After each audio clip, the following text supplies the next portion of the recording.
இந்த மேடையில் வீற்றிருக்கக்கூடிய உலமா பெருமகள், கண்ணியத்துக்குரியவர்கள், சிறப்புக்குரியவர்கள், இன்னும் இந்த நிகழ்வுக்கு வருகை தந்திருக்கக்கூடிய உங்கள் அனைவருக்கும் என்னுடைய கனிவான சலாத்தை சொல்லி நான் துவங்குகிறேன். இந்த பேச்சுக்கு இடையூறாக இருக்க வேண்டாம். ஒன்று ரெண்டு ஆட்கள் மாத்திரம் போயிட்டு இருந்தா போதுமானது. நல்ல பேசக்கூடிய ஆட்கள் கொண்டவர்கள்.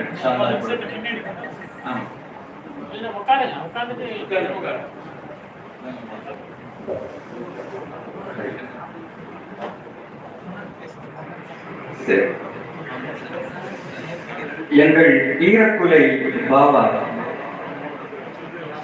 தன்னுடைய வாழ்வை முழுமையாய் நிறைவுபடுத்தி, இம்மை வாழ்வை நிறைவுபடுத்தி மறுமை வாழ்வுக்கு புறப்பட்டு விட்டார்கள்.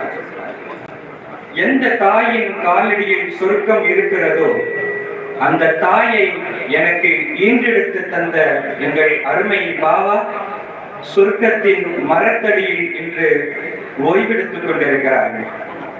பொதுவாகவே எங்கள் பாபாவினுடைய பெயரை ஒரு பத்திரிகையினுடைய சிறப்புரையிலும் பேருரையிலும் பார்த்துதான் பழக்கப்பட்டவர்கள் நாங்கள்.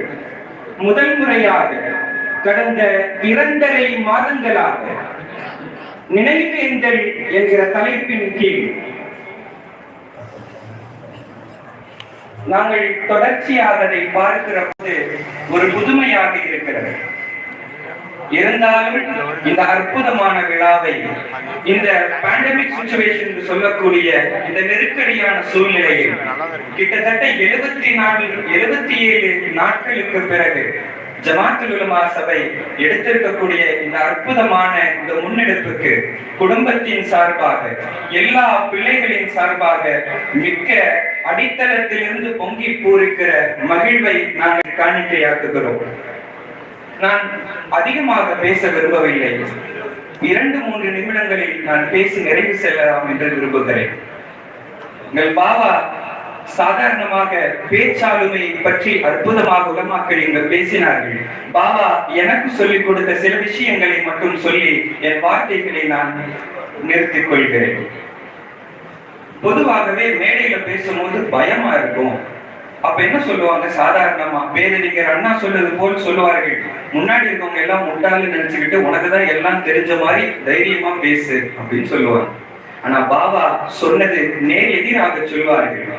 உனக்கு ஒண்ணுமே தெரியாது, நீ அடிமுட்டாள், நீ பலவீனத்திலும் உயர்வான பலவீனமானவன், எல்லா பயமும் அல்லாஹ் மீது டைவர்ட் செய்துவிடு. அந்த ஸ்டேஜ் ஃபியரை அல்லாஹ் மீது நீ பொருத்தி விட்டால், யா அல்லாஹ், நாதா, எனக்கு அற்புதமான வாய்மொழியை தருவதற்காக அந்த நாவை எனக்கு தாயின் நாதா என்ற நம்பிக்கையோடு நீ நில் மகனே, அற்புதமான வார்த்தையை அல்லாஹ் உனக்கு வழங்குவான் என்று ஹஜ்ரத் பெருமகனார் எனக்கு அடிக்கடி சொல்வதும். அந்த நிலையில் நான் இந்த சிறியவன் உங்களுக்கு முன்னால் சில வார்த்தைகளை பேசுகிறேன்.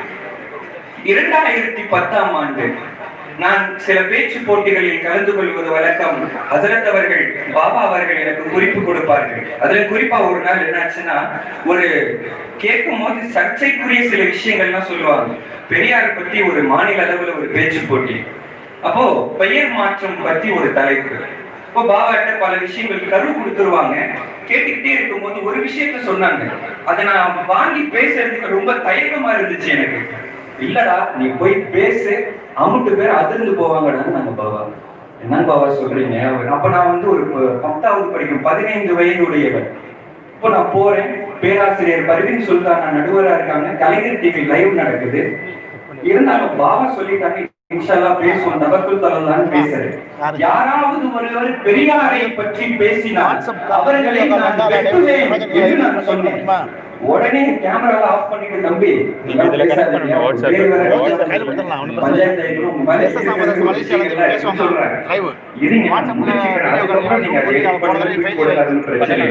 யாராவது ஒருவர் பெரியாரை பற்றி பேசினால் அவர்களை நான் வெட்டுவேன் என்று நான் சொன்னேன். வாளால் கழுத்தில் அல்ல, வாயால் கருத்தில் என்ற அந்த நிலையோடு நான் பேசுகிறேன். இது போல ஒரு கூட்டத்தில் அட்டென்ஷன் சீக்கிங், கவனத்தை ஈர்க்கக்கூடிய சில வார்த்தைகள், மொழிகளை எப்படி கையாள வேண்டும் என்று சொல்லிக் கொடுப்பார்கள். அதுபோல் 2011ஆம் ஆண்டு கோயம்புத்தூர்ல ஆன்மீக மேடைகள், அரசியல் மேடைகள் எல்லாரும் குறிப்பிட்டார்கள். ஆனால் ஒரு மேடையில் நாளைய நம்பிக்கை என்று சொல்லக்கூடிய தளபதி ஸ்டாலின் துணை முதல்வராக இருக்கிற போது அந்த மேடையில் ஒரு திருமண விழாவில் பேசினார்கள். ஏராளமான அமைச்சர் பெருமக்கள் எல்லாம் அங்கு அமர்ந்திருக்கிறார்கள், உடன்பிறப்புகள். அப்போது பாபா அவர்களுக்கு 4 நிமிடங்கள் வழங்கப்பட்டது.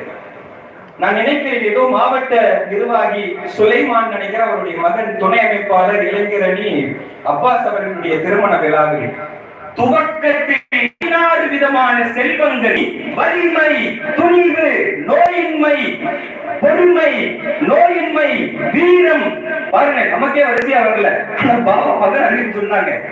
அதே நேரத்தில் அறிவு, அழகு, இளமை என்கிற 16ஐயும் பாங்குடன் பெற்று பெருவாழ்வு வாழ்வீராக என்று சொல்லி உங்களுக்கு நபிகள் நாயகத்தின் மிகச்சிறந்த அந்த தலமான இல்லற வாழ்வை நிறைவுபடுத்திக் கொள்ளுங்கள்.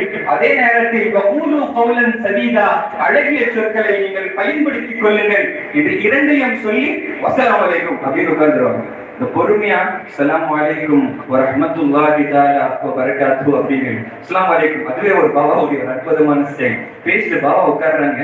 ஸ்டாலின் இப்படியே உட்கார்ந்து பார்த்துட்டு, யாருப்பா அந்த குரு, நல்லா இருக்கே ஒரு தமிழ், எனக்கு ஒரு CD கிடைச்சா நல்லா இருக்குமே சொல்லி கேட்டு வாங்கியதாக திருமணத்தை விட்டு வந்ததுக்கு அப்புறம் அந்த பொறுப்பாளர்கள் எல்லாம் சொன்னார்கள்.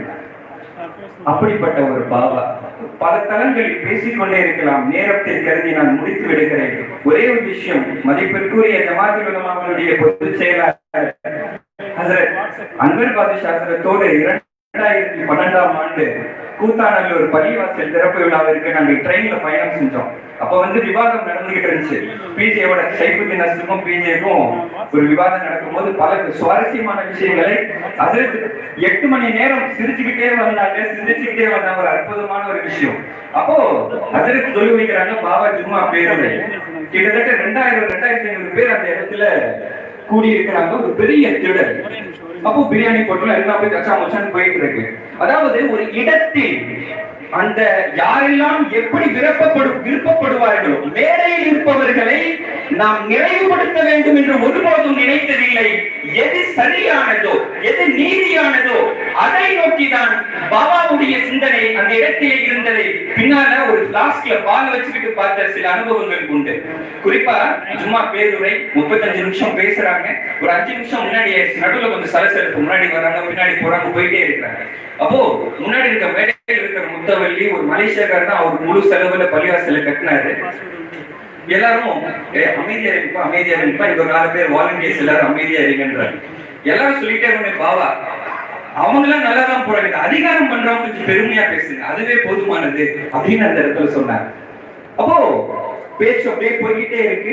கிட்டத்தட்ட முடிய போற நேரம், தொழுக நேரம் ஆச்சு. பின்னாடி உட்கார்ந்துட்டு இருக்கோம். சீட் எடுத்துட்டு கொடுக்கறதுக்கு 4 பேர் வராங்க. முதல்ல ஒருத்தர் வராங்க, பாபாக்கு பக்கத்துல வராங்க. நான் போல, நீங்க போங்க. அவர் ஒரு மனசு தேவப்படுத்திட்டு பக்கத்துல வருவார். அந்த நேரத்துல ஒரு பாபா உச்சகட்டத்துல ஒரு ஆயத்தை சொல்லாம படாது போய் உட்கார்ந்துக்குவாரு. அப்புறம் யாருமே முன் வரவில்லை. கடைசியா நம்ம கிட்ட அந்த சீட்டை கொடுப்பாங்க. நாம வச்சோம், யாரும் பயப்படாதீங்க, 5 நிமிஷத்துல முடிச்சுவேன்னு சொல்லி பாபா முடிப்பாங்க. முடிச்சதுக்கு அப்புறம் நான் பாபாட்ட கேட்பேன், பாபா நான் பின்னாடி உட்கார்ந்து இருந்தேன், இத்தனை பேர் முன்னாடி வராங்க, அப்புறம் பயப்படுறாங்க, என்னன்னு பயங்கரமா இருக்கேன் நீங்க சொல்லும் போது சொல்லுவாங்க, நான் என்ன எனக்கு பயந்தவர்கள் நடுங்கினார்கள் நினைக்காதரா பேரா, எல்லாம் அல்லாஹ் தஆலா கொடுக்கிறது தான். இங்கே நிற்பதும் நான் பேசுவதும் என் கருத்துகளும் என்னால் உருவாகிறது என்கிற மனோநிலை உனக்கு இருந்தால் நீ உலகத்தின் அடிமுட்டாள் என்பதை நினைத்துக்கொள். எல்லாம் தான் உன் நாவு அசையும் ஒவ்வொரு செயலும் அல்லாஹ் ஜல்ல சுப்ஹானஹு வ தஆலா தருகிறான் என்கிற மனநிலையோடு இரு மகனே என்று ஒவ்வொரு முறையும் கொடுத்து கொடுத்து கொடுத்து ஊட்டி ஊட்டி மண்டியிட்டு படித்த மாணவர்கள் என்று குறிப்பிட்ட விட்டார்கள். மடியில் தவழ்ந்து சொல்லிக் கொடுத்தார்கள் பாபா அவர்கள். முடியவில்லை மக்களே. அதாவது ஒரு சின்ன பிள்ளைய வந்து வீட்டு விட்டு துர்கா மாட்டிட்டு வெளியே போகும்போதுங்க, சாதாரணமா போகும்போது இந்த புர்கா வந்து பிள்ளைங்களுக்கு முன்னாடி போடும்போது அம்மா வெளியே போறாங்க அப்படின்னு நினைச்சுக்கிட்டு பிள்ளைங்க வெளியே வரணும்னு அடம் பிடிக்கும். அப்ப அப்படியே விளையாட்டு காட்டிட்டு அப்படியே சாதாரணமா போய் பின்பக்கமா புர்கா போட்டு வெளியே போவாங்கல்ல, அந்த மாதிரி பாபா போயிட்டாரு. ஒரு தடாதாத்திரமான மனிதன் 86 வயதிலும் தனக்கு ஒரு நோயினை இருக்கிறது என்று ஒருபோதும் சொன்னதில்லை. அந்த மகானை இழந்து தவிக்க முடியவில்லை. அதாவது வாழ்க்கையின் முழு பகுதி 360 டிகிரி என்று சொல்வார்கள். அந்த 360 டிகிரியும் தாண்டி 540 டிகிரியும் தாண்டி தன் குழந்தை, தன் மனைவிக்கு, தன் குழந்தைகளுக்கு, அவர்கள் ஈர்த்தெடுத்த குழந்தைகளுக்கு அதையும் தாண்டி கொழுப்பேற்றி எடுத்துட்டார்கள். இந்த மூன்றாவது அந்த பிள்ளைக்கும் பேர் வைத்து அதுக்கும் செய்ய வேண்டிய அனைத்து விஷயங்களும் செய்யக்கூடிய ஒரு என்சைக்ளோபீடியாவை இழந்துவிட்டு தவிக்கிறோம். அந்த நிலையில் மீண்டும் இப்படி ஒரு தளத்தை தொடர்ச்சியாக செயல்படுத்துவதற்கு அல்லாஹ் சுப்ஹானஹு வ தஆலா எங்கள் அனைவருக்கும், நம் அனைவருக்கும் தௌஃபீக் செய்வாராக. இன்னும் பாபா விரும்பியது போல் மதீனத்துல் இல்ம் மீடியா என்கிற யூடியூப் சேனலில் பாபா அவர்கள் பேசிய எல்லா செய்திகளையும் ஒருங்கிணைத்து நாங்கள் வெட்டி ஒவ்வொன்றாக கொடுத்து கொண்டிருக்கிறோம். உங்களிடத்தில் பாபாவுடைய பேச்சு உங்கள் ஊருக்கு, உங்கள் தளத்துக்கு வந்து பாபா பேசியிருந்தால் அந்த விஷயங்களை, அந்த செய்திகளை நம்மிடத்திலே கொடுக்கிற போது இந்த சமூகத்திற்கு இந்த சன்மார்க்க சண்டமார்க்கத்தை நாம் இன்னும் வெகு தூரத்தில் கொண்டு போய் சேர்க்கலாம். எல்லாம் வல்ல அல்லாஹ் ஜல்ல சுப்ஹானஹு வ தஆலா நல்ல விஷயத்தில் நமக்கு தௌஃபீக் செய்வானாக. வ ஆகிரு தஅவானா அல்ஹம்துலில்லாஹி ரப்பில் ஆலமீன். அஸ்ஸலாமு அலைக்கும்.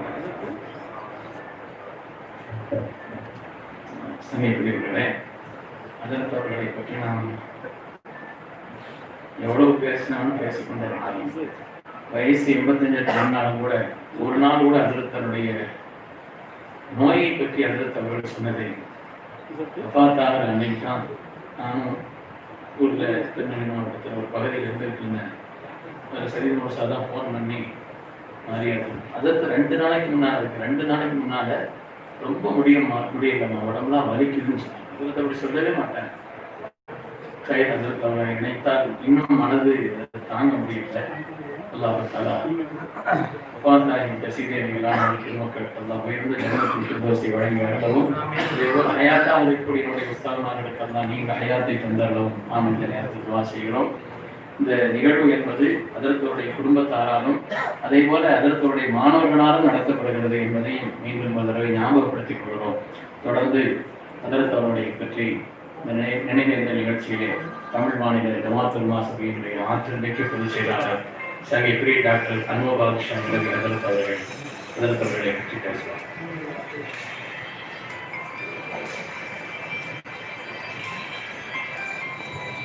السلام عليكم ورحمة الله وبركاته. الحمد لله رب العالمين والصلاة والسلام على أشرف المرسلين سيدنا محمد صلى الله عليه وسلم وعلى آله وصحبه أجمعين. أما بعد، قال الله سبحانه وتعالى: أعوذ بالله من الشيطان الرجيم. بسم الله الرحمن الرحيم. يا أيها الذين آمنوا اتقوا الله وكونوا مع الصادقين. صدق الله العظيم. قال رسول الله صلى الله عليه وسلم: الحكمة ضالة المؤمن فحيث وجدها فهو أحق بها. وكما قال سيدنا حبيبنا صلى الله عليه وسلم. நமது கண்ணியத்திற்குரிய ஆசிரியர் பிறந்தகை அல்லாமா ஏஎம் ஷபீர் அலி ஹதரத் ரஹ்மத்துல்லாஹி அலைஹி அவர்களுடைய இந்த நினைவேந்தல் நிகழ்ச்சியின் தகுதிமிக்க தலைவர் அவர்களே, அவர்களை பற்றிய நினைவேந்தலை சுமந்திருக்கின்ற சிறந்த நூலை வெளியிட்டு சிறப்பித்திருக்கக்கூடிய அல்பாக்கியார் சாலிஹாத் அரபு கல்லூரியின் தகுதிமிக்க முதல்வர் லத்திகோர் அவர்களே, பாக்கியார் மற்றும் அதல்லாத பல்வேறு அரபு கல்லூரியின் பேராசிரியர் மக்களே, கணிதத்திற்கு ஹதரத் அவர்களின் மாணவ செல்வங்களான நினைத்திருக்கிற உலமாக்களே, ஹதரத் அவர்களுடைய இந்த நினைவேந்தல் நிகழ்ச்சி அவர்களது மாணவர்களாலும் அவர்களது குடும்பத்தினராலும் நடத்தப்படுகிறது. நானும் இது ஜமாத்துல்லா சபையின் பொதுச் செயலாளராக அல்ல, ஹதரத் அவர்களின் மாணவர் என்ற அடிப்படையில் வந்திருக்கின்றேன். எல்லோருக்கும் ஒரு சந்தேகம் எழும், ஹதரத் அவர்கள் பாத்தியாத்தில் ஓதவில்லையே என்று. கணித்துக்கு ஹதரத் பெருந்தகையர்களிடத்தில் மண்டியிட்டு படித்தவன் இல்லை என்று சொல்ல மாட்டேன். பாக்கியத்தில் படிக்கவில்லை என்பது வேறு. ஆனால் ஹதரத் அவரிடத்தில் பல தடவைகள், பல கட்டங்கள், பல மணி நேரங்கள் மண்டியிட்டு அதுவாக படித்திருக்கின்றேன். படிக்கின்ற காலங்கள் வேண்டுமானால் விளையாட்டு பருவமாக இருக்கலாம். எனக்கு ஹதரத் அவர்களோடு நெருக்கமான தொடர்பு ஏற்பட்ட காலம், அவர்களை புரிந்து வைத்திருந்த காலம், அவர்களின் ஆற்றலை புரிந்து வைத்திருந்த காலம், அவர்களின் இறையச்சத்தை புரிந்து வைத்திருந்த காலம், அவர்களின் அன்னதானில் அவர்களுக்கு இருந்த காதலை புரிந்து வைத்திருந்த காலம், அவர்களுடைய பேச்சின் ஆற்றலையும் தெளிவையும் சொல்லும் வலிமையையும் புரிந்திருந்த காலம் என்பதால் நீ ஒரு பல மணி நேரங்கள் அவர்களோடு நெருக்கமாக அமர வேண்டும் என்று ஆசைகள் இருக்கும். சில சமயங்களில் அதற்கு இயலாமல் போகலாம். கணித்திற்கு ஹதரத் அவர்களை என்னுடைய அநேகமாக 16ஆம் தேதி நான் குல்தானது மன்பூர்லாவை ஓதிக்கொண்டிருந்த பொழுது ஒரு மாணவராக அருகில் பூதமங்கலத்தில் நடந்த ஒரு மீளாது விழாவில் தான் ஃபர்ஸ்ட் அசத்துடைய பேச்சை கேட்டேன். எந்த தொடர்பும் இல்லை, ஒரு மாணவ பிள்ளைகள் ஜாலியா போகும் இல்லை, அது மாதிரி போயிருக்கிறோம். அந்த விழாவில் அசத்து அவர்கள் சிறப்பு பேச்சார். ஆனால் அன்று பெருமானார் ஸல்லல்லாஹு அலைஹி வஸல்லம் பற்றி ஷாயிர் ரசூல் என்று சொல்லப்படுகிற ஹஸ்ஸான் சாபித் ரலியல்லாஹு அன்ஹு சொன்ன கவிதையை ஹதரத் அவர்களுக்கே ஒரு பாணியில் சொன்னது, அதற்கு அர்த்தம் சொன்னது இன்று வரை என்ற உள்ளத்தில் ஆழமாக பதிந்திருக்கிறது. பல இடங்களில் அதை நாங்கள் சொல்வதும் உண்டு. அஜ்மலு மின்கலம் தரகத்வாயினா வஅக்மலு மின்கலம் தரிதின் நிசா خلقت مبرأ من كل عيب كأنك قد خلقت كما تشاء. ஹதரத் அவர்களை போன்று சொல்ல வேண்டும் என்றால் அது பொருத்தமில்லை, அதற்கு குறைவானதும் கூட. அதனால் சாதாரணமாக இந்த வார்த்தையை சொல்கிறேன். ஹதரத் அவர்களை கம்பீர குரலும் அந்த வார்த்தையின் வலிமையும், அந்த வார்த்தைகளை சொல்லுகின்ற பொழுதே அர்த்தம் புரிந்தால் விளக்கம் தேவைப்படாது. அப்படியே தத்துரூபமாக வரும். முதலாக அந்த வார்த்தைகள் எனது காதலில் ஒலித்தது, உள்ளத்தில் பாய்ந்தது. அதற்கடுத்து சில காலங்கள் இடைவெளிகள். அதன் பின் எனது தம்பி ஹசரத் அவர்களுடைய நேரடியாக மாணவர்கள் என்று சொன்னாலும், ஹசரத் அவர்களின் மாணவர்களிடத்தில் மண்டியிட்டு படித்தவன் என்பதும், எனது பிரியத்திற்குரிய தம்பி அல்பாக்காத்து சாலியாகத்தில் சேர்த்துள்ளதற்கான நான் வந்து அவரை சேர்த்து விட்டு சென்றேன். அதன் வழியாக தொடர்புகள் இருந்தது. அதற்கடுத்து கடந்த ஏறக்குறைய ஒரு 26 ஆண்டுகளுக்கு முன்பு என்னுடைய மஸ்ஜிதுடைய மீலாது விழாவிற்காக கண்ணியத்திற்குரிய ஹதரத் அவர்களை அழைத்திருந்தேன். அதைத் தொடர்ந்து ஒரு நீண்ட நெடுங்காலம் பலருக்கு தெரியாது, நெருக்கமானவர்களுக்கு தெரியும். ஹதரத்துடைய பேரப்பிள்ளை அந்த பயணத்துல என் கூட இருந்தாங்க. நீண்ட நெடு நேரம், ரொம்ப நேரம் பல்வேறு விஷயங்கள் பேசிட்டே இருக்கணும். அதுல ஒரு போர் அடிக்கிறதுங்கிறது இல்லை, முத்துக்களாக பல்வேறு கருத்துக்கள் வந்துவிடும். நமக்கு சொல்லதா சொல்லுவாங்க, ஹிக்மத்து தாதுலத்துல் முஃமின். ஏதாவது ஒரு இடம், அதற்கான இடம், ஆசிரியர் சேரு, மாணவர்களுக்கான இருக்கை, பேனாது, அதெல்லாம் இரண்டாவது விஷயம். எந்த இடத்தில் எந்த கருத்துக்கள் வரும் என்று சொல்ல முடியாது. ஹிக்மா இருக்கிறது, அது மூமினின் காணாமல் போன பொருள். எங்கு கிடைத்தாலும் உடனடியாக கட்டிக்கொள்ள வேண்டும். என்னிருக்கிற மகான்களிடத்தில் அதுதான் அதற்கான பிறப்பிடம். அப்படிப்பட்டவர்களிடத்தில் நாம் பெறுவது என்பது மிக உயர்வானது.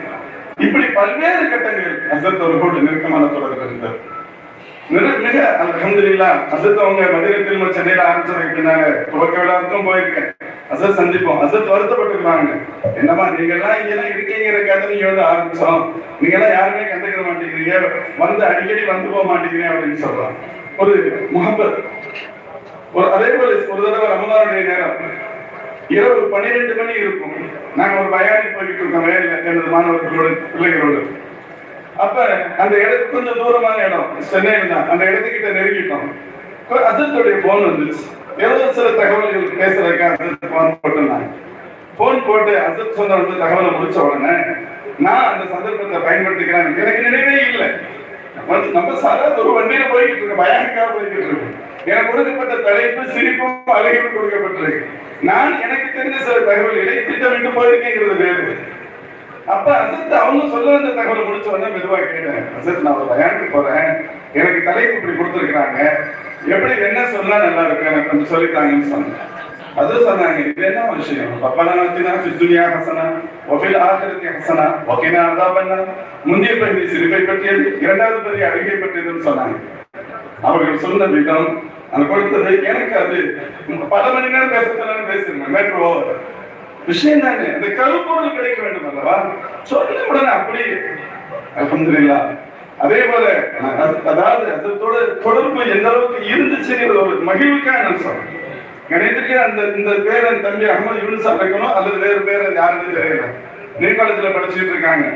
ஒரு வருடத்துக்கு முன்னால் ஒரு வருடம் அல்லது அதுக்கு குறைவாகத்தான் இருக்குது. எனக்கு ஒரு பெரிய தர்ம சங்கடத்துக்கு உள்ளாத நேரம் அது. ரொம்ப மன வலி. அசத்து கேட்டா போன் பண்ணி ரொம்ப நேரம் பேசுறாங்க. ஒரு விஷயம் திரும்ப திரும்ப சொன்னாங்க, என்னால ஏத்துக்க முடியல. அந்த மாதிரி நீங்கம்மா ஒரு வேலை செய்ய எனக்கு இன்னொன்னு சொல்லுங்க. என் பேர் நீட்டாளத்துல படிக்கிறாரு, சென்னையில தான் இருக்கிறாரு. உங்கள்ட்ட நான் வர சொல்றேன், நீங்க அவருக்கு கிராமர் நகவு சொல்லி கொடுக்கணும்டாங்க. எனக்கு நான் தர்ம சங்கடம் எஸ்ன்னு சொல்ல முடியாது, நோன்னு சொல்ல முடியாது. நோன் சொல்றது கஷ்டம், எஸ்ன்னு சொன்னா மாட்டிக்கிறேன். உண்மையிலேயே நேரம் இல்லை. கடந்த 2-3 வருடமா ஒரு மாதிரியா ஓடிக்கிட்டு இருக்கோம். சொல்லிட்டோம்னு சொன்னா மற்றவங்க மாதிரி நான் சொல்லிட்டு பாத்துக்கலாம், அப்புறம் சமாளிச்சுக்கலாம், அப்படி நமக்கு பழக்கம் இல்லை. எஸ்னா செஞ்சு ஆகணும், அதான் மரியாதை. ஆனா எஸ்ன்னு சொல்ல முடியாத ஒரு நிர்பந்தம். நான் ரொம்ப தூரம் சமாளிச்சு சுத்தி வளைச்சு இது பண்றேன். அசத்தவங்களும் விடாம பேசுறாங்க. என்னது வேதப்பா படிக்கிட்டு இருக்கு இப்படி நம்ம எனக்கு என்னுடைய நிர்பந்தம். ஆனா நீண்ட நேரம் ரொம்ப மனசு கஷ்டமா இருந்துச்சு. அவர் அசல் சொன்னாங்க, சரி உங்களால முடியும்னா உங்க தம்பி அப்துல்லாட்டு சொல்லுங்கன்னு சொன்னாங்க. நான் கொஞ்சம் மனசு நிம்மதியான, சரி பிரச்சனை நம்மளுக்கு இன்னொருத்தருக்கு போயிருக்கு, அப்புறம் அப்படியே பேசி அது அவர் பிரச்சனை இல்லை, கேட்டு சொல்றேன்னு சொல்லிடலாம். அந்த அளவிற்கு உள்ளத்தார் ஒரு நெருக்கம். எப்பொழுது பார்த்தாலும் சரி ஒரு மாணவரை போட்டுதான் சேர்ந்து பேசுவாங்க. 100% எனது ஆசிரியராகத்தான் அவர்களை கண்டுபிடிக்க உரிமையோடு பேசுவாங்க, திட்டுவாங்க, குறை சொல்லுவாங்க. அதெல்லாம் ஆசிரியர்கள் குறை என்பது அவங்க குறை சொல்றது தான் நம்ம சந்தோஷம் ஏற்றுக்கிறோம். அல்ஹம்துலில்லாஹ் எல்லாத்துக்கும் அவங்களுடைய பயானை பத்தி தெரியும். வரலாறு சொன்னா அப்படியே அந்த இடத்துல இருந்து பார்க்கிற மாதிரி இருக்கும். நான் பல கட்டங்கள் தனியா இருந்து யோசிச்சிருக்கேன். அவங்க படிக்கிற கிதாபை தானே நம்மளும் படிக்கணும். அசத்து பார்த்த வரலாறு நம்மளும் கிதாபுல பார்த்திருக்கேங்க. ஏன் நம்மளால அப்படி சொல்ல முடியாது? அப்ப அசத்து எப்படி அணுகுறாங்க தனியா உட்கார்ந்து யோசிப்பேன். இதே விஷயத்தை எவ்வளவு ஆழமாக உள்வாங்கி எப்படி வெளிப்படுத்துகிறாங்க, இப்படி எல்லாம் கவனத்தில் நான் சொல்லணும் அப்படிங்கிறதுக்காக சொல்ல வருகின்றேன். அல்ஹம்துலில்லாஹ். இன்னொரு முக்கியமான விஷயம் என்ன அப்படின்னு கேட்டா, அசத்துடைய பேச்சுல என்னை பொறுத்தவரை வார்த்தைகள் மற்றும் அவைகள் எல்லாம் இரண்டாம் தரம். வேண்டும் என்பது வேறு, வேண்டும் நான் இல்லை என்று சொல்ல வைத்தேன். ஆனா ஒரு ரூஹானி தாக்கம்னு சொல்றாங்க, அது இருக்கணும். அசத்துடைய பேச்சுல அப்படியே இருக்கும். அதுக்கு காரணம் வார்த்தை அலங்காரங்கள் அல்ல, உள்ளத்தில் இருக்கக்கூடிய ஈமானுடைய வலிமை, இறையச்சம், அந்த உயர்ந்த எண்ணம். என்ன சொல்றோமோ அதை செய்யணுங்கிற சிந்தனை. அதற்குரிய இந்த மலர்ல அதுக்கு முன்னாடி நடந்த நிறைவேற்றல் கூட்டங்கள்ல ஒரு தகவல் சொன்னாங்க. சில சமயத்துல அசத்தை கழுத அப்படின்னு திட்டுவாங்க.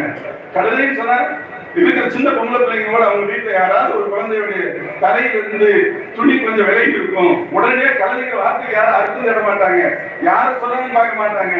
அவங்களுக்கு தெரியும், உடனடியா தலையை மூடிக்கொள்வார்கள் என்று சொல்லலாம். அந்த அளவுக்கு பேர் இறையச்சம். சல்லல்லாஹு என்ற வார்த்தையை அப்படி இன்னைக்கு சல்லு எழுதுறது, சல்லாம்னு அரபில் எழுதுறது, இதெல்லாம் செய்ய மாட்டாங்க. இதை எழுதுறதுக்கு உங்களுக்கு என்ன கஷ்டம்? சல்லல்லாஹு பேரை முழுசா எழுதுறதுல உங்களுக்கு என்ன பெரிய சிரமம்? அதுக்காக சில நிமிடங்கள் ஆனால் என்ன, சில பேப்பர்கள் போனால் என்ன, முழுமையாகத்தான் எழுத வேண்டும் என்ற சிந்தனை. இப்படி ஒவ்வொரு விஷயத்திலும் அத்தகைய உயர்ந்த அணுகுமுறை. நான் இன்னைக்கு காலையில அப்துல் அசீஸ் சொன்னாங்க ஒரு தகவல், எனக்கு ஆச்சரியமா இருந்துச்சு. அது தாயாரை பத்தி அசத்து நிறைய பேசுவாங்கன்னு சொல்லி கேள்விப்பட்டிருக்கு. அவங்களுடைய கடைசி மகனுக்கு அப்துல் நாஃபின்னு பெயர் வச்சாங்களாம். அது அவங்களுடைய தந்தையின் பெயரா. அப்படி தந்தையின் பெயரை வைத்ததால் அந்த அப்துல் நாஃபி இடத்துல சராசரி பிள்ளைகளுக்கு வேலை வாங்குற மாதிரி வேலை வாங்குறது இல்லையா யோசிப்பாங்களாம். அவர் ஏதாவது காலையில அனுப்புறதுக்கு ஹெல்ப் பண்ண வாங்க மாட்டாங்க. இதுதான் பேரு, இதுதான் கெரியர். இது ஒரு சராசரி வார்த்தைகள் அல்ல. இவைகள் தான் ஒரு பெரிய தாக்கத்தை ஏற்படுது. இன்னைக்கு நிறைய பேச முடியும், பேசுறது வேறு, செய்யறது வேறு.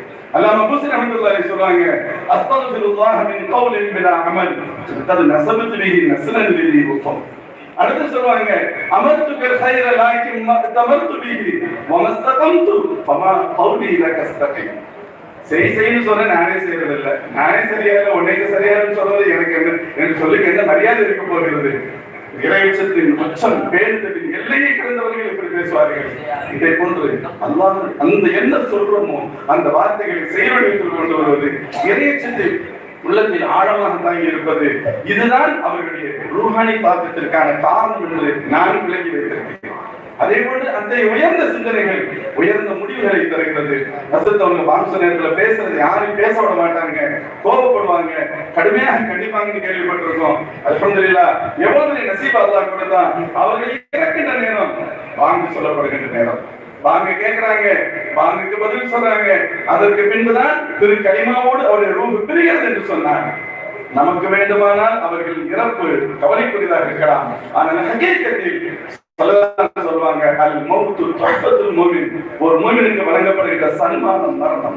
அல் மௌத்து ஜஸ்ருல் யூஸில் ஹபீபை இல் ஹபீப், மரணம் ஹபீபை ஹபீபோடு இணைக்கின்ற பாலம் என்று சொல்வார்கள் அல்லவா.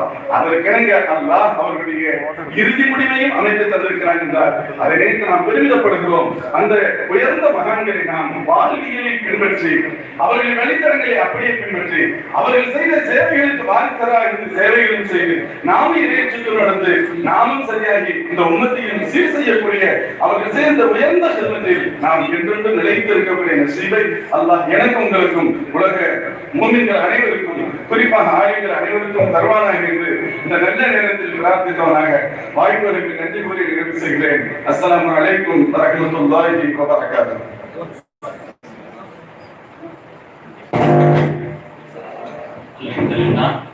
நிகழ்ச்சியுடைய நிறைவான கட்டத்திற்கு வந்து கொண்டிருக்கிறோம். நிகழ்ச்சி இந்த மதிய நிகழ்வோடு இன்ஷா அல்லாஹ் அதுக்கு நமக்கு நிறைவு தான், இதோட முடிஞ்சிருச்சு. அதனால ஒரு முக்கியமான ரெண்டு சின்ன நிகழ்வுகள் தான் இருக்கிறது. அதுக்கு வேற முடிவுங்கிற காரணத்தினால தொலைதூரத்தில் வந்திருப்பவர்கள் அவங்க செல்ல வேண்டியது இருக்கும்.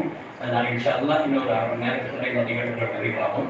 இப்பொழுது இல்லாமா முகமது ஷபீர் அலி அவருடைய பேச்சாளுமை அது சம்பந்தப்பட்ட அந்த ஒரு விருதை இன்ஷா அல்லாஹ் வருடந்தோறும் வழங்க வேண்டும் என்ற ஒரு எண்ணத்தில் அந்த விருது வழங்கும் நிகழ்ச்சி இன்ஷா அல்லாஹ் இப்போது தொடர்பாக நம்முடைய அப்துல் அசீஸ் அவர்கள் அது பேசி அந்த விருதை மலேசியா மஸ்தீரியாவுடைய தலைமையுமா நம்முடைய அன்பிற்கும் பாசத்திற்குரிய அருமையான எஸ் அஹமது ஃபாசில் பாபு அவர்கள் ஃபாசில் ஓதுற காலத்துல பாக்கியாத்துல வந்து பெரும்பாலும் ஃபர்ஸ்ட்ல வர்றவங்க வந்து கேரள மாணவர்கள் தான் இருப்பாங்க. ஏன்னா அவங்க பெரும்பாலும் அங்க நிறைய ஓதி கொடுத்துட்டு தான் இங்க ஓத வருவாங்க, பறக்கிறதுக்காக ஓத வருவாங்க. அதனால 10 வருஷம் 5 வருஷம் 7 வருஷம் தரிசனம் இருந்துட்டு அதுக்கு கூட இங்க ஓத வருவாங்க. அப்படி ஓதுகின்ற காலத்திலே தமிழ் உருது மாணவர்கள் வந்து ஃபர்ஸ்ட்ல வர்றது ஆரம்ப நிகழ்வுல வர்றதுங்கிறது ரொம்ப அரிதான நிகழ்ச்சி. இந்த ஓதுகின்ற காலத்திலேயே நம்முடைய மரியாதைக்குரிய சகோதரர் எஸ் அஹமது ஃபாசில் பாபு அவர்கள் அவங்க ஓதுற காலத்திலேயே பட்டமிறப்பு இந்த காலகட்டத்திலேயே முதல் மாணவராக கிட்டத்தட்ட ஒரு 75 மாணவர்கள்ல முதல் மாணவராக இருந்தவர்கள் வந்தார் என்பது ரொம்ப ஆனந்தமான ஒரு கல்வியுடைய தேட்டத்தின் சொல்லலாம் நிலை. அதற்கு அவர்களுக்கு சம்பந்தப்பட்ட அந்த விருதை இப்பொழுது அறிமுகம் செய்து அப்துல் அசீஸ் அவர்கள் பேசுவார்கள்.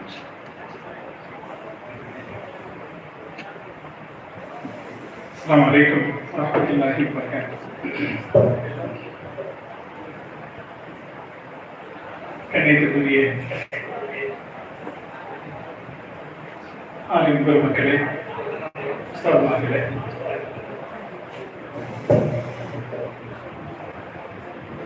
அல்லாமா முகமது ஷபீர் ஹஸரத் அவர்களுடைய நினைவு விழா ஏற்பாடு சம்பந்தமாக பேசிக் கொண்டிருக்கிற போது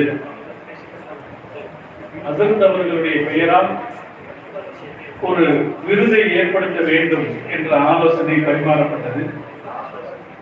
இன்ஷா அல்லாஹ் வருஷந்தோறும் தமிழகத்தில் இருக்கிற சிறந்த பேச்சாளர்களை தேர்ந்தெடுத்து அந்த விருதை நாம் வழங்க வேண்டும் என்று ஒரு முடிவு செய்தோம்.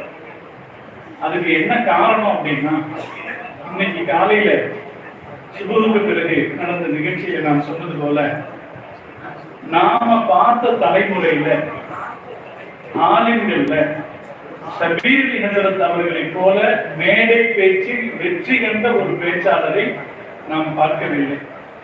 ஹஸரத் அவங்க தான். அதுக்கப்புறம் இன்னொருத்தர் அவங்க மாதிரி வந்தாங்கன்னு சொல்ல முடியல, இது யதார்த்தம். அப்படி ஒரு மேடை பேச்சு சகாப்தமாக வாழ்ந்த ஹஸரத் அவர்கள் பேராலே ஒரு விருது நிறுவப்பட்டு தொடர்ந்து வரக்கூடிய ஆலிம்கள் சிறந்த பேச்சாளர்களுக்கு வருஷந்தோறும் அந்த விருதை தமிழக பாக்கவிகள் சார்பாக நாம வழங்கணும் என்று யோசிச்சோம்.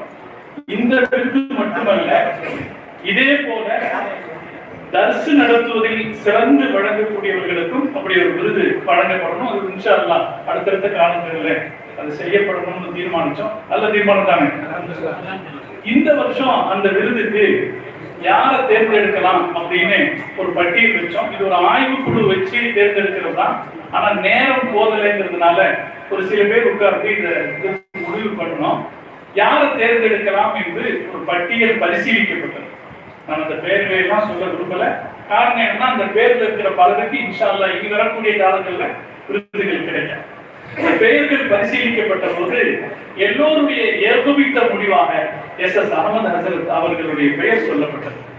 ஹசரத் அவர்களை பத்தி எனக்கு இன்னும் கொஞ்சம் நெருக்கமா தெரியுங்கிறதுனால சொல்றேன். இளம் ஆளுங்கள்ல நாட்டு நடப்புகளை கலந்து பேசுறதுல ஒரு முன்னுதாரணமாக இருந்தவர் எஸ்.எஸ். அகமது. அவங்களுடைய பேச்சு வழக்கு வந்த பிறகுதான் சகஜமா உலக நடப்புகளை எடுத்து பேசக்கூடிய ஆளுங்களுடைய ஒரு தொடர்பு ஏற்பட்டுச்சு. அது அல்லாம ஹசரத் அவர்களுடைய பேச்சினுடைய பெரிய சாதனை என்னன்னா, ஒரு பேச்சு விளைவை ஏற்படுத்துறோம் இல்லையா, அதுக்கு ஒரு பெரிய சாதனை என்ன, சுருக்கமா ஒரு நிகழ்ச்சியை சொல்றேன். பாபர் மஸ்ஜித் இடிக்கப்பட்டுச்சு. தூத்துக்குடியில நாங்கெல்லாம் உஸ்தாதுகளா இருந்தோம். நேரம் அகமது போய் சொன்னோம், அதற்கு ஊருக்குள்ள எந்த மாற்றத்தை காணோம். முதல்ல மாணவர்களை லீவ் விட்டு பள்ளிவாசல் முன்னாடி போய் நிக்க வைப்போம். அப்படி நிக்க வச்சோம். நிக்க வச்ச பிறகு ஊரே திறந்துருச்சு.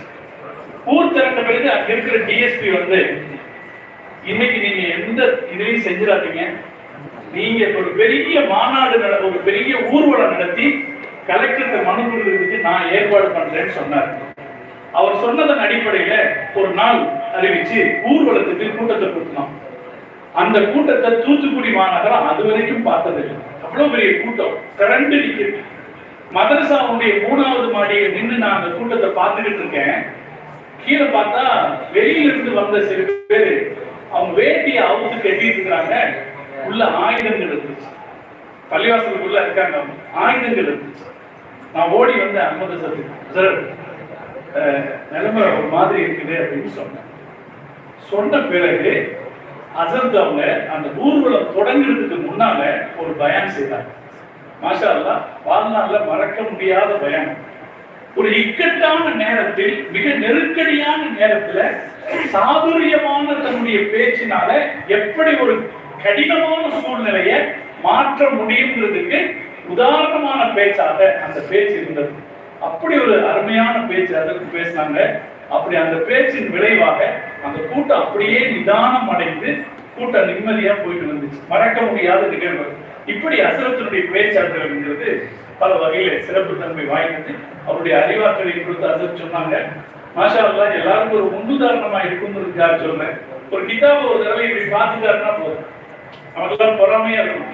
புகாரி பாடம் நடத்துவாரு, பத்தூர் பாரி ஒரு தடவை பார்ப்பாரு, அவ்வளவுதான் பார்த்துட்டு போய் பாடம் நடத்துவார். ஏதோ தினத்தந்தி படிச்சுட்டு போற மாதிரி பாடம் நடத்துவார். அல்லாஹ்வுல அந்த ஆற்றலை கொடுத்தா நம்ம ஓதுற காலத்துல சிறந்த ஆற்றல் மிக்க அறிஞராக இருந்தவர், சிறந்த பேச்சாளர். அவருக்கு இந்த விருதை நாம வழங்குவதில் பெருமை அடைகிறோம்.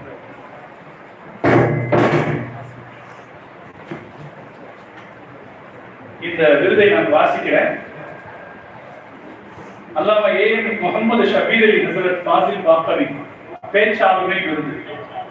ஆழ்ந்த கருத்தோட்டம், ஆன்மீக தேடல், நடப்புகளின் மீது கவனம், நயம்பட உரைக்கும் போக்கு, மாற்றத்தை ஏற்படுத்தும் வலிமை, சமூக பொறுப்புணர்வு மீறும் சொற்பொழிவுகளுக்காக மௌலவி எஸ்.எஸ். அகமது ஃபாசில் பாக்கவி ஹசரத் மேலப்பாளையம், தலைமை இமாம் மஸ்ஜித் இந்தியா கோலாலம்பூர் மலேசியா அவர்களுக்கு இந்த விருது தமிழக பாக்கவிகள் சார்பாக 22/9/2020 செவ்வாய்க்கிழமை ரஷீதியா அரபு கல்லூரியில் வைத்து வழங்கப்படுகிறது.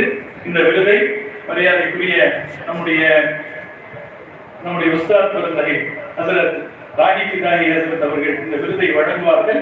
மேலப்பாளையத்திலிருந்து வருகை தந்திருக்கிற மரியாதைக்குரிய சகோதரர் அபுல் ஹசன் அவர்கள் இந்த விருதை பெற்றுக் கொள்வார்கள். பெற்றுக்கொண்ட பிறகு நம்முடைய எஸ்.எஸ். அகமது ஹசரத் அவர்கள் அங்கிருந்து சீர்திருத்த நேரம் நம்மிடத்தில் உரையாற்றுவார்.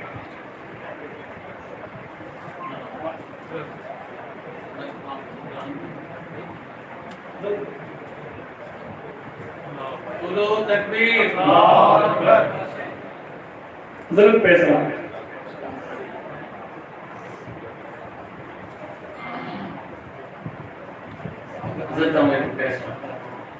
Action கொடுத்தீங்களா?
اللهم صل على سيدنا محمد وعلى سيدنا محمد وسلم عليه. فقد قال الله تعالى في كلامه القديم: والسلام علي يوم ولدت ويوم اموت ويوم ابعث حيا. அன்பார்ந்த கல்விக்குரிய வாழ்ந்தவைகள் மற்றும் ஆடிக்குள்ளே அல்லாஹ் நம் அனைவரையும் அவனால் கபூல் செய்யப்பட்ட நல்லவர்கள் தாதாக்கள் கூட்டத்தில் சேர்த்து அனுப்புவானாக. பேச்சாண்மை விருதுக்காக வேண்டி இது எனக்கு கிடைக்கிற முதல் விருதாக அறிவிக்கப்பட்டிருக்கிறது. சந்தோஷம், நன்றி. ஆனால் உண்மையில் ஹஜ்ரத் அவர்களுடைய பேரிட எனக்கு இது 2வது விருது நான் தருகிறேன். முதல் விருது அநேகமாக 2018 மாநாட்டிற்காக உஸ்தாத் பந்தரி அல்லாமா மற்றும் முகமது ஷபீர் அலி ஹஜ்ரத் உமரல்லாஹு மரகதஹு அவருக்கு இங்கு வருகை தந்திருந்த போது நான் பேசக்கூடிய ஒரு வாய்ப்பு. அந்த பேச்சை கேட்டு முடித்த பிறகு வாய்மொழியாக எனக்கு இந்த விருதை வழங்கினார்கள். இப்பொழுது எழுத்து மூலமாக இறந்த பிறகு கூட அரவணைப்பதில் சீனக்காதி என்று போற்றப்பட்ட செத்தும் குறை கொடுத்த அந்த சீனக்காதி போல இறந்த பிறகும் எனக்கு விருது வழங்கி இருக்கிறார்கள். அல்லாஹ் அவர்களை கபூல் செய்வார்கள். உஸ்தாத் அவர்களை பற்றி நிறைய பேசினார்கள். உஸ்தாத் அவர்களை பற்றி சொல்ல வேண்டிய விஷயங்கள் நிறைய இருந்தாலும் கண்மணி நாயகம் ரசூலுல்லாஹி ஸல்லல்லாஹு அலைஹி வஸல்லம் அவர்களை பற்றி சொல்கிற பொழுது முஹம்மது ரசூலுல்லாஹ் முஹம்மது ஸல்லல்லாஹு அலைஹி வஸல்லம் என்ற ஒற்றையாக சொல்வதில்லை. அதற்கு முன்பாக எல்லாரும் அனைவரையும் அசத்து முஹம்மது ரசூலுல்லாஹி ஸல்லல்லாஹு அலைஹி வஸல்லம் என்றுதான் சொல்வார்கள். அப்படி சொல்ல வேண்டும் என்று சொல்லுவார். அவர்களுடைய பேச்சிலே நமக்கு பேச்சினுடைய சொற்கள் எப்படி அமைய வேண்டும் என்பதையும் கற்றுக் கொடுத்தார்கள். பொதுவாக பல பேர் பல மருத்துவர்கள் கலந்து கொண்டு கேட்கிற ஒரு கூட்டமாக இருந்தால் மாற்றுவதத்தை சார்ந்த சகோதரர்களை என்று நாம் சொல்லுவோம். அவர்கள் சொல்லுவார்கள் சகோதர குலத்தை சார்ந்தவர்களே என்று சொல்லுவார்கள். மாற்று மதம் என்ற வார்த்தையை அந்நியம் இருக்கிறது. சகோதர மதத்தை சார்ந்த அரவணைப்பு இருக்கிறது என்று சொல்லுவார்கள். எந்த ஒரு வரலாற்றை அவர்கள் சொன்னாலும் கூட அந்த வரலாற்றை அவர்கள் சொல்லக்கூடிய சொல்லில மொத்தத்தையும் அதிலே கொண்டு வந்து விடுவார்கள். மதுரை பற்றி இங்கு பேசினார்கள். மதுரையுடைய மொத்த வரலாற்றையும் அதற்கு தொடக்கத்திலே ஒரு விருதை சென்னையிலே பேசுகிற பொழுது சொன்னார்கள். மதுரை போர் என்பது யானைக்கும் பானைக்கும் நடந்த மோதல் என்று சொன்னார். யானை பானையோடு மோதியதில் யானை உடைந்தது என்று சொன்னார். இந்த ஒரு சொல்லிலேயே முழு வரலாற்றையும் அதில் நடந்த அதிசயத்தையும் பொதுவான உஸ்தாத் அவர்களுடைய இடத்தில் சொற்களுக்கு அவர்கள் செய்யக்கூடிய ஒளிபெருப்பு ரொம்ப அர்த்தமுள்ளதாகவும் ரொம்ப ரசிக்கத்தக்கதாகவும் இருக்கும். கைரல் கலாவை மா கல்ல கல்ல என்பதற்கு சொல்லுவார்கள். சுருக்கமாக நெருக்க நகர்ப்பதுதான் சிறந்த பேசுவாங்க. அத்தகைய உஸ்தாத் அவர்கள் பொதுவாக அவர்கள் பேசுவதில் அவர்களை முக்கியங்கள் யாரும் இல்லை. உலகத்துடைய காலத்துல வேறொரு ஊரிஸ் காலேஜ்ல ஒரு கிறிஸ்துமஸ் விழா நடக்கிறது. அந்த கிறிஸ்துமஸ் விழாவிலே உஸ்தாத் பெருந்தரை பேசுகிறார்கள். அங்கே பேசுகிற பொழுது கிறிஸ்துமஸை பற்றி எடுத்து நாங்கள் எதிர்பார்க்கிறோம். அந்த மேடையில ஏற்றுடனே நமக்கு போதனை ஆயிடுச்சு.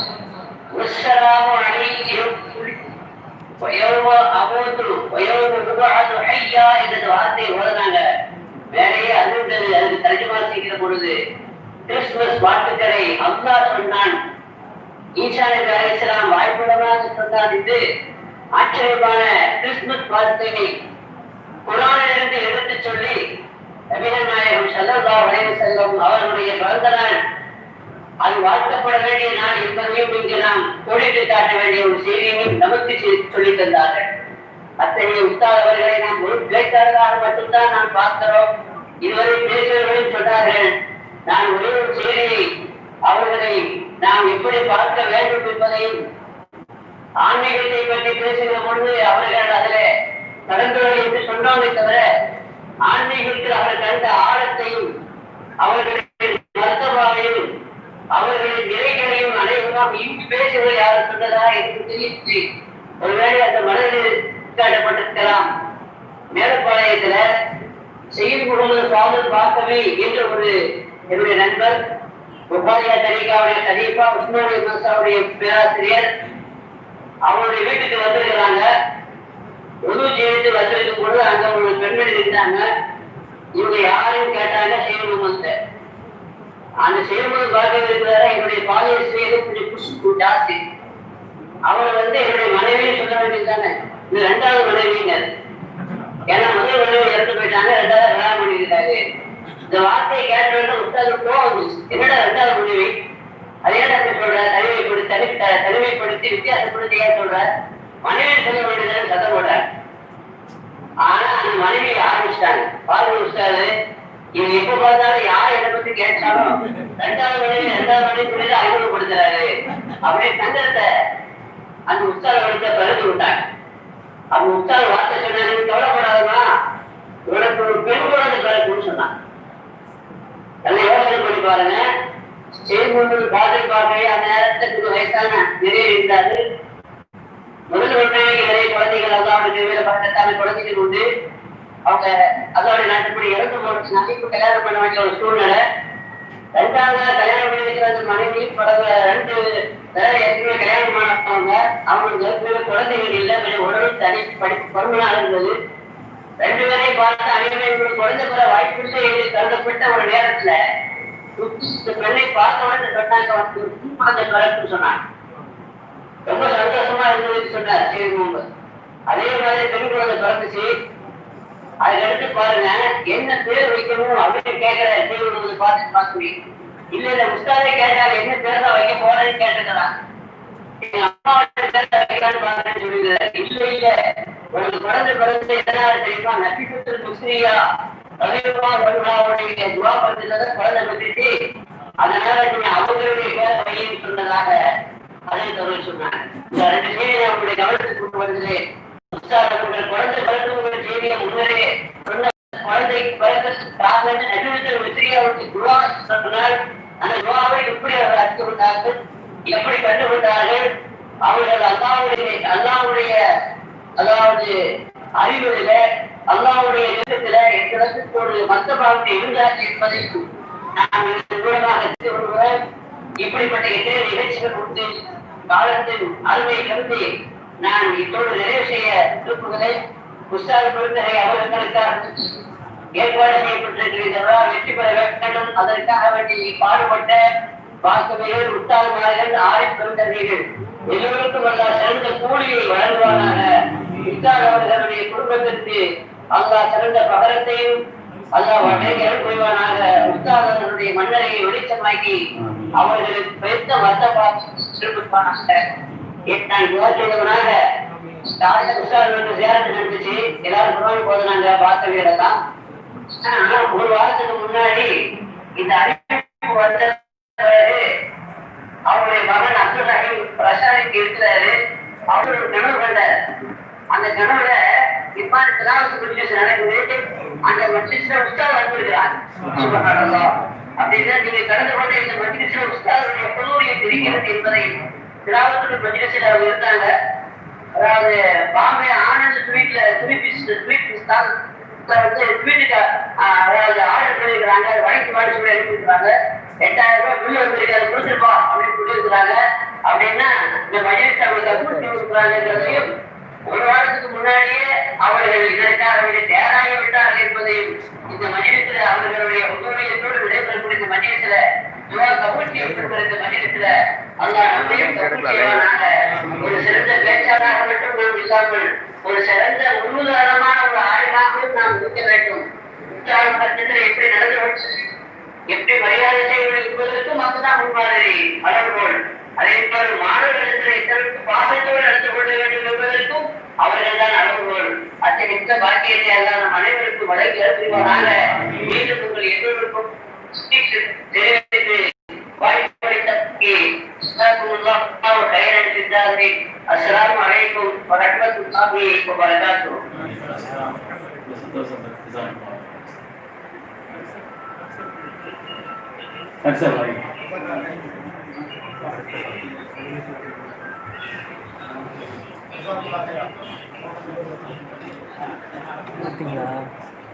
லைவாவே எடுத்துட்டான்.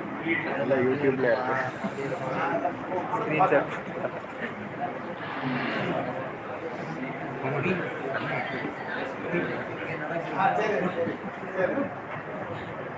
ஸ்கிரீன்ஷாட்